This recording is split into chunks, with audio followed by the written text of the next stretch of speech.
Hello guys, today we are going to continue our series on the Bogoljubov defense. It is a funny weapon against d4 where you are going to play knight to c6 as your first move. So in the last video we've been looking at what happens if white continues with pawn to c4, and in today's video we are going to be looking at the second most played move, and that is knight to f3. So there is this really funny opening trap which I came across just recently, although it could be like a well-known trap that works against the London system. Because after knight to f3, white is actually likely to either transpose back to the old stuff we've been looking at in the previous video, or to go for a London system setup. So let me show you what I mean. We are going to continue with knight to f6, just like before, and here white can either continue with pawn to c4, which would transpose back into the old stuff with us playing e6 and d5, or the second most played move here is bishop to f4. They can also even start with bishop to f4 instead of knight to f3, and that would be pretty much the same story for us. But once we see this move, bishop to f4, we can be pretty much sure that white is going to play the London system. And here is how I like to deal with this. First of all, I would recommend to develop your dark square bishop on g7 and get quickly castled. And meanwhile we are doing that, if you follow the most played move on lichess by white, they are simply going to play the usual London system setup moves. So that is pawn to e3 and pawn to c6, what is that? And pawn to c3. And after we get castled, the most played move is bishop to d3. This is important because our trap is only going to work if they play bishop to d3. Luckily is the most played move here. We are going to continue with pawn to d6, and with this we want to prepare pawn to e5. And in this position knight b to d2 is the most played move, and here is where we crash through with pawn to e5. Now the stockfish says that this position is kind of equal, maybe slightly better for black already, but 2 out of 3 people are going to blunder here and just grab this pawn on e5.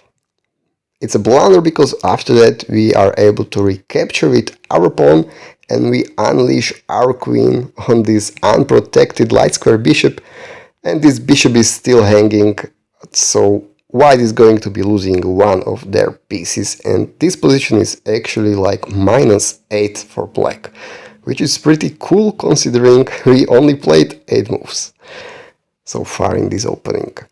So there is also a funny continuation. If they grab the pawn with their bishop, we are now going to capture their light square bishop, and in most cases they see this hanging pawn. So if they don't resign right away, then they are prone to just capture this pawn. And after that we can continue with knight to d5, hitting the bishop. So most guys just retreat the bishop to g3, and now look at this, bishop captures on c3, just giving the piece back right away. Why?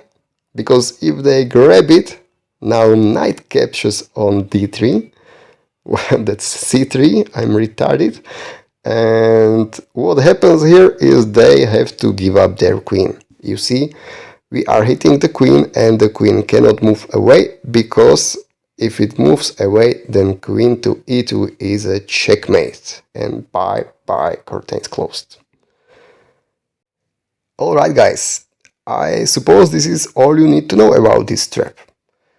It's nice that it's working after following the most played moves by white, but there is maybe one drawback, and that is that I haven't been able to find any other traps if they deviate and play something else. For example, if they develop the light square bishop to e2, now this trap is not going to be working, and I haven't been able to find any other traps in this variation. But overall it is still very solid setup for black to play in this way, and you still want to, play something like d6 and e5, break in the center. Sometimes queen to e8 is a useful move. Sometimes pawn to a5 is a useful move. Well, by the way, if you know some traps that can occur after bishop to e2, let me know in the comments and we will be having a look at it. Also, maybe there is one last thing that I would like to talk about, and that's if they play knight to f3 and you develop knight to f6, and in this position if they transpose to the old stuff that we've been looking at, just remember you don't want to play d5 right away, but you want to start with pawn to e6. So if you remember, if they haven't developed their knight to f3 but they first started with pawn to c4, here is where you can play pawn to d5, but if they have developed their knight to f3 first, then actually playing pawn to d5 would be not a very good move. It would result in a position better for white, like +2. So we want to start pawn to e6, and here after knight to c3, d5. And we are back on track with the old variations. Here bishop to g5 is the most played move.